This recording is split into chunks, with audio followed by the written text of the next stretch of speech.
What's up guys, welcome back to the Bold Hairspring, Ivan here, and today I'm back with another G-shock video. This is the Casio G-shock GA-2110 ET, and it comes in this very nice monochrome grey color. It was a Christmas present to myself, so I've had it for about a month now, and I quite like it. The GA-2100 lineup is quite popular, and depending on where you are, some of the models can be very difficult to find.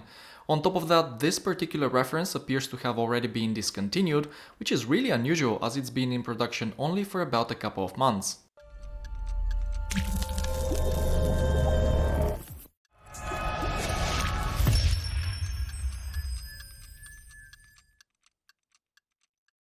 So as I just said, I got this watch right before Christmas from relojeriaesparza.com, who I've recommended to you a few times already due to the great service they provide. I paid only €84 for this piece, guys, which I think is a great deal, considering that the scalpers are buying these in bulk and reselling them for a premium.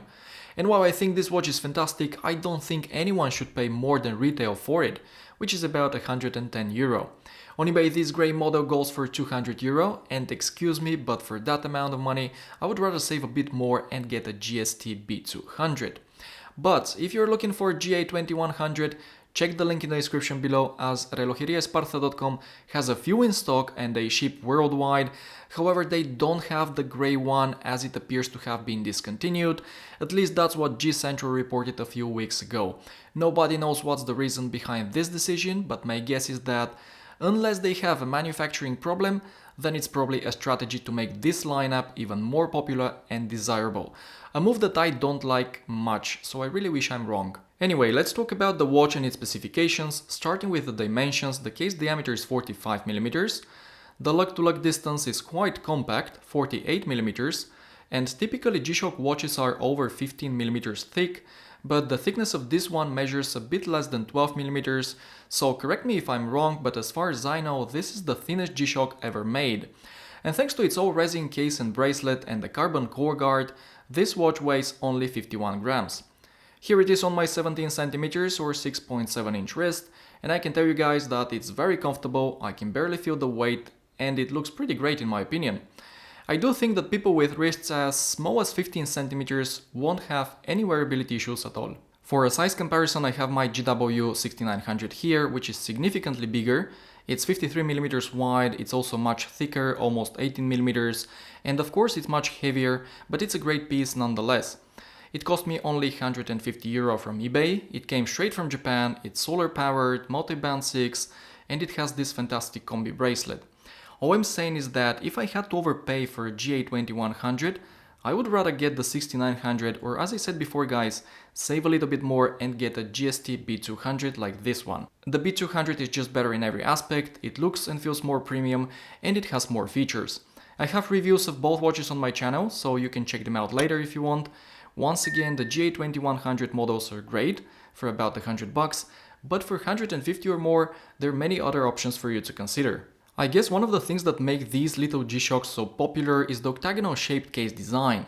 It reminds people of the Royal Oak by Audemars Piguet, which many, including myself, can only dream of. And that's where its nickname the CasiOak comes from. In fact, if you want to make your Casio look like an AP even more, you can. You just need to purchase one of these aftermarket metal kits from Aliexpress. They go for around €60, and from what I've seen and heard, they're quite good and very well finished. I'm even considering getting one myself. I think the silver one will go really well with this grey dial. Speaking of the dial, I like the 3D look of the hour markers, it's very legible, and since you get a small LCD screen, there isn't a seconds hand. The seconds are permanently shown on that LCD no matter what mode you're in, then that small indicator on the left shows you the current day of the week, and I love that dial guys. I just wish that these white rectangles on the chapter ring were loomed, and not only the hands. The lume on this is alright, and you get an LED that illuminates the small display and dial. It's not great by any means, but it gets the job done. Someone asked me on Facebook if the build quality of this is good. Well, the watch feels like a typical resin G-shock, and I'm sure it can take a lot of beating before anything happens to it. The dial sits behind a piece of flat mineral crystal, and you also get the carbon core guard structure, which supposedly helps against impact and vibration. There is one minor thing that I don't like much, and that is that the buckle is also made of resin. I would have preferred if Casio had used a metal one instead, but it's not a big deal. What I really like though is that they're quick release spring bars for quick strap changes, and there are plenty of aftermarket options. Moving on, inside this watch is the Mojo 5611. It's not solar, it's not multi-band 6 or Bluetooth enabled, but it has everything that you probably need and use on a daily basis.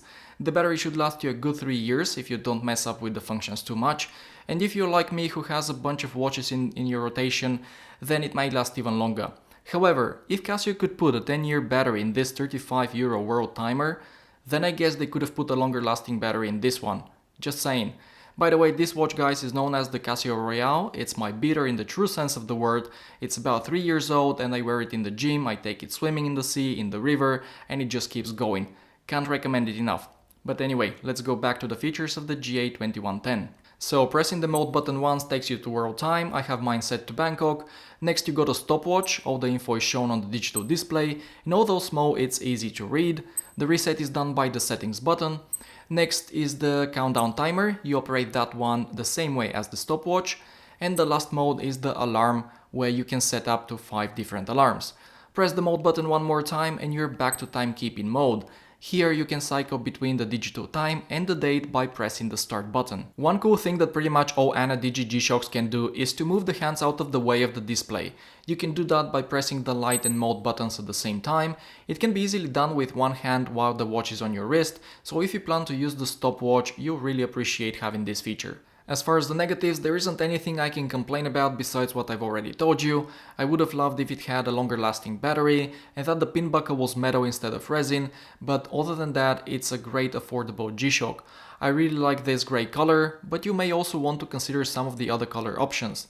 For example, the blacked out model is very popular and I'm thinking about getting one as well. Really love the stealthy look of that one.